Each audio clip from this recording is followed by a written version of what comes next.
working? It's working. Okay. So now I have to distribute a negative sign, negative 2x plus 1 plus 3 over x minus 2. We know that this approaches 0, means nothing at infinities. So this is the slant asymptote, y equals negative 2x plus 1. Just the quotient. I have to find 2 points for this line. When x is 0, y is 1, we know that. So 0, 1. When y is 0, 1/2. X equals 1/2. So 1/2, 0. We know this. We need 2 ordered pairs, and I determine the x and y intercepts to plot those points and graph the slant asymptote first. Okay. So I start with the slant asymptote, 0, 1, and 1/2, 0. And here's the slant asymptote.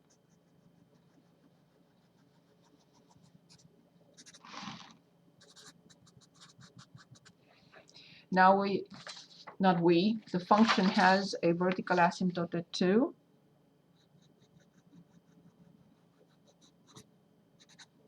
X equals 2. Good. So now I'll plot my points. Negative 0.20. That's a tough one. 0, negative 1/2. 2.7, 0.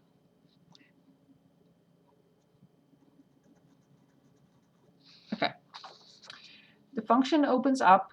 I'm sorry.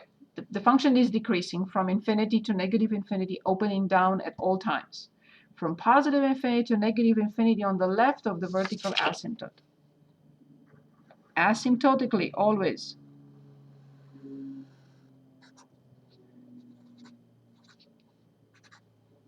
Opening downward. Opening upward from positive infinity, crossing the x-axis, going to negative infinity. Asymptotically, closer and closer to the asymptotes. So this is f of x, 2x squared minus 5x minus 1. If you want to check your work with the graphing calculator, please do so, but be very careful how you enter the function.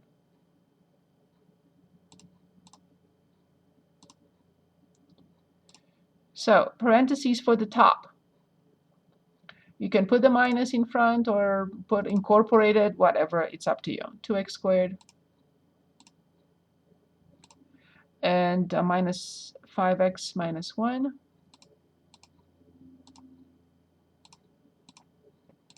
And divide by x minus 2. The calculator does not know how to calculate this slant asymptote. You have to put it in yourselves. Negative 2x plus 1. And now I know what I want. I want specifically, yeah, negative 4, 4, negative 1. Yeah, that's good, but maybe I want the standard this time. Here it comes. And the vertical asymptote is right here at 2. Approaching asymptotically, and also top and bottom here. Just remember, you have to put in either the horizontal or the slant by hand. Oh, I didn't mean to stop sharing. I meant to, oh yeah, so let's look at that graph with a hole in it. Any questions about this? Again, the table saves us. Once this is filled up, the only thing that doesn't fit here, and I have to put it separately, y equals negative 2x plus 1 slant asymptote. One other thing that I should have said is the function is not symmetric. F of negative x does not equal f of x, and it does not equal negative f of x. These two are the only things that do not fit in the table. I have to put them on the side. Okay, so in 4.2, we're going to look at 2 theorems.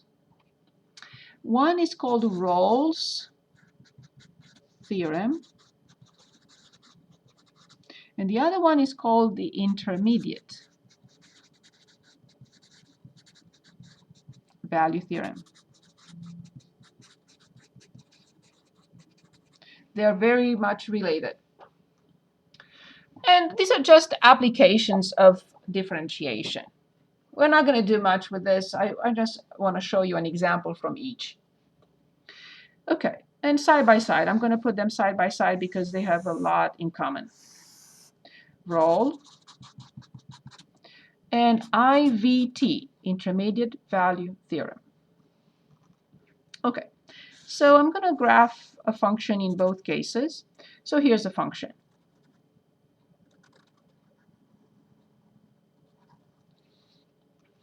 Another example will be something like this.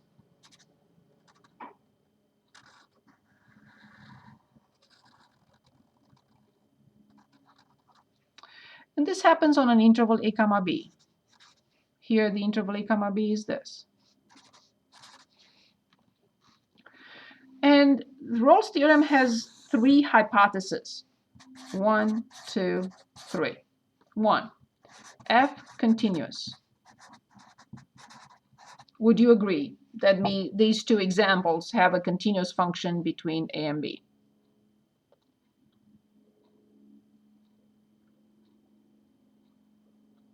Is anyone with me?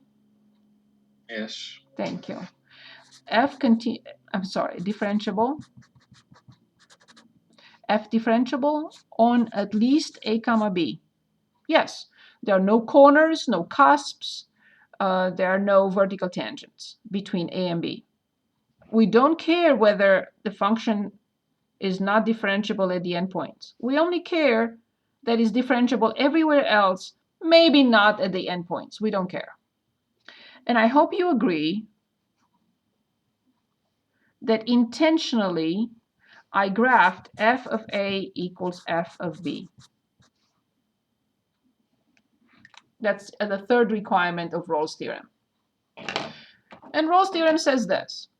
If the function is continuous on the closed interval, but differentiable on at least the open interval, and it starts and ends at the same point, it can do whatever you want, but it starts and ends at the same height, at the same y value, once or twice or three times or as many as you want.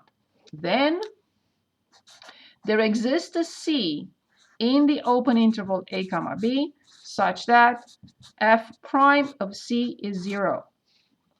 The function, in other words, has to have a max or a min or more than 1. Here it is.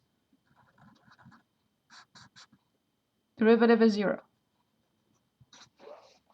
This one has two values, a c1 and a c2. At least one. It's guaranteed by Rolle's theorem. If a function is continuous differentiable and it starts and ends at the same point, it must have a term. By term, I mean it has to have a max or a min, at least one. It's guaranteed. So we're going to apply that concept in a minute. What about the IVT? The IVT is a different situation, slightly different in this, and not slightly, I mean the first two are copied here. So f has to be continuous, same thing, on the closed interval a comma b, and differentiable on a comma b. But the third one is not transferable. Okay, that's not the case. Okay, so I'm going to graph a function as an example of IVT. And these are the start and end points. They don't have to. The function can continue, whatever. That's not important. And this is point A and this is point B. I'm going to draw a line segment through A comma B. And here's what I'm going to do next. I'm going to draw parallel lines to AB till the parallel line becomes tangent.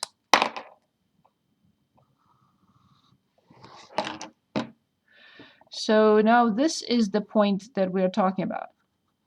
So this is A comma B, and this is that C.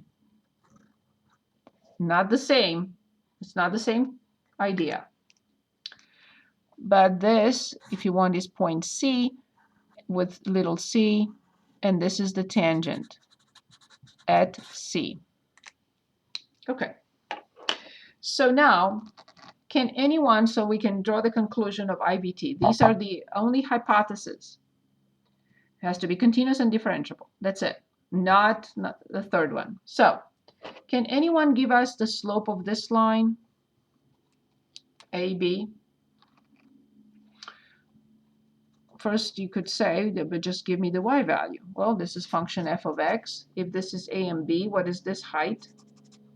And what is this height?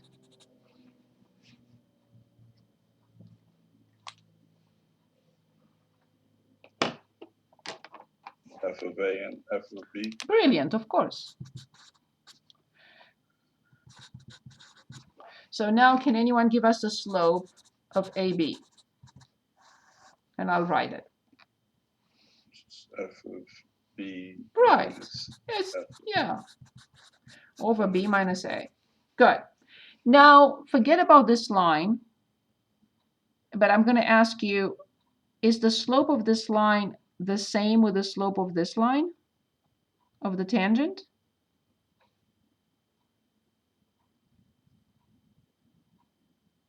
Yes. Of course, because I drew parallel lines till I determine the tangent. Of course. Very good. So forget about AB. Can anyone give us the slope of the tangent line at C?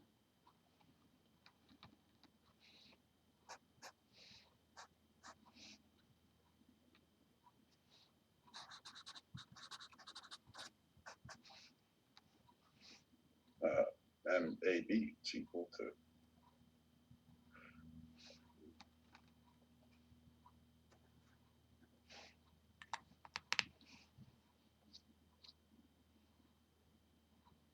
Wouldn't it be the same? Yes. But there is another way of writing the slope of the tangent at C after 2 months of calculus. Oh, that's F prime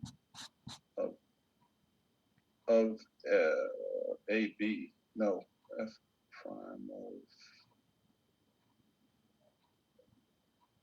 C. Excellent. Oh. Brilliant. Thank you very much. Of course, is the value of x, right? F prime at C is the slope of this tangent. Awesome.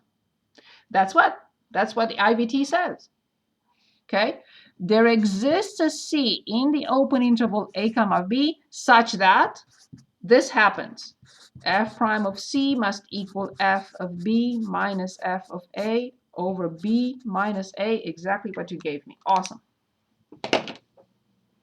So I would like us to look at an example from each. Brilliant. That's what it is. Okay, so let's go back to 4.2. Where is my book? I think it's here.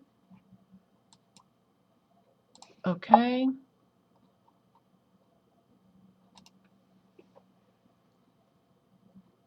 Oops. I just realized. Sorry.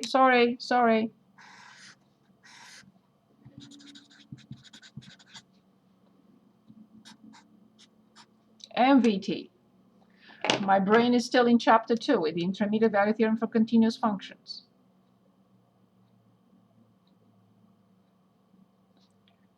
Sorry. Brain lapse. The mean value theorem, MVT. We did IVT a long time ago. Mean value theorem. Good. So let's look at an example of each. So please choose, this is Rolle's theorem, choose whatever you want to illustrate the mean value theorem with, not the intermediate. That was a long time ago.